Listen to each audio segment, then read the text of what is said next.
ನಮಸ್ಕಾರ, ನಾನು ನಿಮ್ಮ ಲತಾ ರಾಜಣ್ಣ. ನೀವು ನೋಡ್ತಾ ಇದ್ದೀರಾ ಸ್ತ್ರೀ ನ್ಯೂಸ್.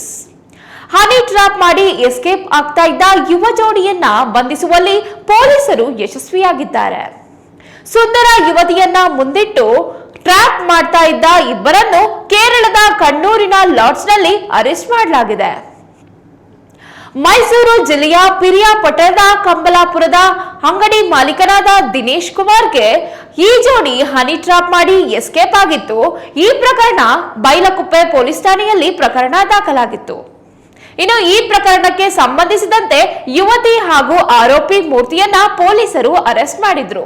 ಕೆಲವು ತಿಂಗಳ ಹಿಂದೆ ಪಿರಿಯಾಪಟ್ಟಣದ ಕಂಬಲಾಪುರದ ಅಂಗಡಿ ಮಾಲೀಕ ದಿನೇಶ್ ಕುಮಾರ್ಗೆ ಈ ಜೋಡಿ ಟ್ರ್ಯಾಪ್ ಮಾಡಿದ್ದು 10 ಲಕ್ಷ ಹಣದ ಬೇಡಿಕೆಯನ್ನ ಇಟ್ಟಿತ್ತು. ಈ ಪ್ರಕರಣವನ್ನ ದಾಖಲಿಸಿಕೊಂಡ ಪೊಲೀಸರು ಯುವತಿ ಹಾಗೂ ಆರೋಪಿ ಮೂರ್ತಿಯನ್ನ ಅರೆಸ್ಟ್ ಮಾಡಿದ್ರು. ಇದಕ್ಕೂ ಮುನ್ನ ಈ ಹನಿ ಟ್ರಾಪ್ ಪ್ರಕರಣಕ್ಕೆ ಸಂಬಂಧಿಸಿದಂತೆ ಈ ಕೃತ್ಯದಲ್ಲಿ ಭಾಗಿಯಾಗಿದ್ದ ಪೊಲೀಸ್ ಪೇದೆ ಶಿವಣ್ಣನನ್ನು ಕೂಡ ಪೊಲೀಸರು ಅರೆಸ್ಟ್ ಮಾಡಿ ಜೈಲಿಗಟ್ಟಿದ್ದಾರೆ.